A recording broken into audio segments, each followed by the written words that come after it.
Hello दोस्तों, मैं आपकी कुमकुम भट्ट अपने यूट्यूब चैनल पे आप लोगों का स्वागत करती हूँ, तहे दिल से प्रणाम करती हूँ। और छठी मैया का गीत आप लोगों के लिए लेके आई हूँ। जितनी भी मेरी प्यारी प्यारी बहन हैं और दीदी माई चाची काकी हैं, सबके लिए ये मैं छठी मैया का गीत आप लोगों के लिए लेके आई हूँ कि आप लोग छठी घाट पे जाइएगा और गाते हुए जाइएगा। बहुत ही हर्षोल्लास से। अभी देखिए, एक बार मेहनत की लेकिन पता नहीं क्यों हमारे फ़ोन में आवाज़ ही नहीं आया। बहुत तेज़ तेज़ से चिल्ला चिल्ला के मेहनत किए थे, फिर अब दोबारा कर रहे हैं। तो कम से कम इस प्यारी सी बहन का आप लोग सपोर्ट करिएगा और ज़्यादा से ज़्यादा अपना प्यार दुलार दीजिएगा कि मेहनत बेकार न जाए। छठी मैया भी अपना प्यार दुलार दें इस गाने में।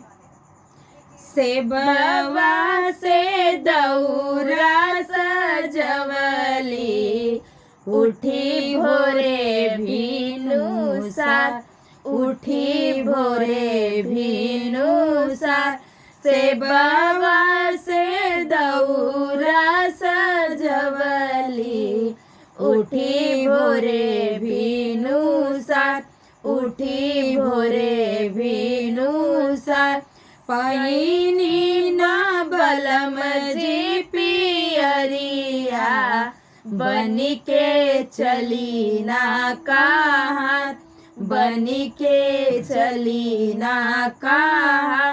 पैनी ना बलम जी पियरिया, बनी के चली ना कहाँ, बनी के चली ना कहाँ।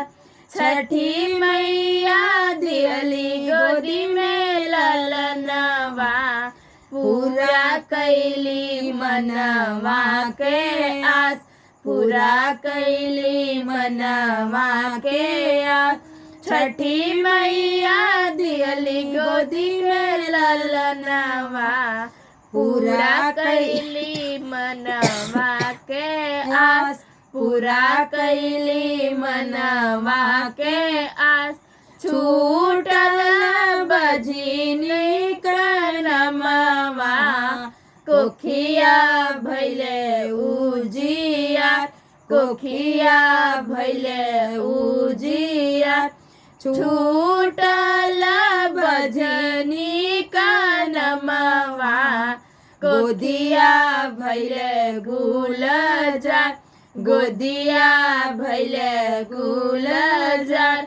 अनधन दियनी छठी मैया, सुखवा दिहली अपार, सुखवा दिहली अपार।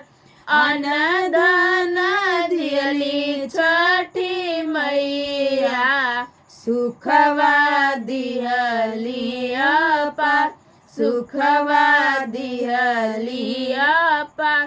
पूरा मनसा कैली छठी मैया, पूरा भैले मनवा के आस, पूरा भैले मनवा के आस।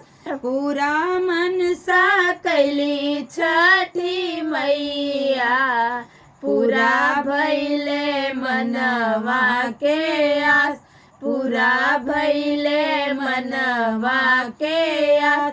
आगे आगे चले पातर पियवा, पिछवा रनिया के जाए, रनिया पिछवा से जाए।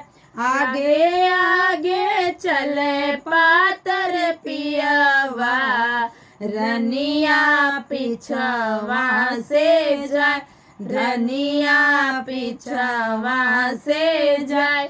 आगे आगे चले पातर पियवा, धनिया पिछवा से जाए, धनिया पिछवा से जाए।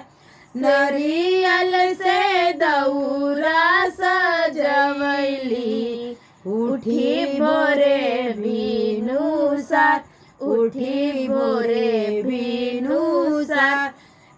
केलवा से दौरा सजवली, उठी भोरे भीनुसार, उठी भोरे भीनुसार।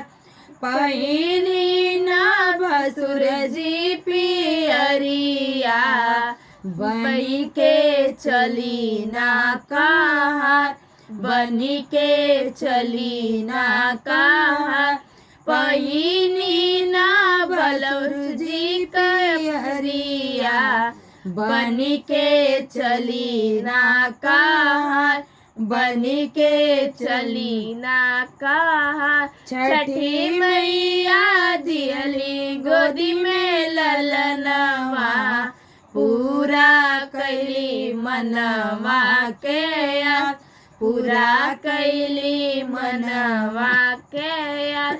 छठी मैया दियली गोदी में ललनवा, पूरा कैली मनवा के आस, पूरा कैली मनवा के आस। छूटल बझिनी के नमवा, कोखिया भैले उजिया, कोखिया भैले उजिया। छूटल बझिनी के नमवा, कोखिया भैले उजिया, कोखिया भैले उजिया। अनदान दियली छठी मैया, सुखवा दिहली अपार, सुखवा दिहली अपार। अनदान दियली छठी मैया, सुखवा दिहनी अपार, सुखवा दिहनी अपार। पूरा मनसा कैली छठी मैया, पूरा भैले मनवा के आस, पूरा भैले मनवा के आस। पूरा मनसा कैली या कैली, पूरा भैले मनवा के आस, पूरा भैले मनवा के आस। आगे आगे चले पातर पियवा, धनिया पिछवा से जाए, धनिया पिछवा से जाए। आगे आगे चले पातर पियवा, धनिया पिछवा से जाए, धनिया पिछवा से जाए। नरपतिया से दौरा सजवली, उठी भोरे भीनुसार, उठी भोरे भीनुसार। फलवा से दौरा सजवली, उठी भोरे भीनुसार, उठी भोरे भीनुसार। तो हमारी ये छठी मैया का गीत कैसा रहा कमेंट करके जरूर बताइएगा। फिर मिलती हूँ नेक्स्ट वीडियो में, तब तक के लिए प्रेम से बोलिए आप छठी मैया की जय।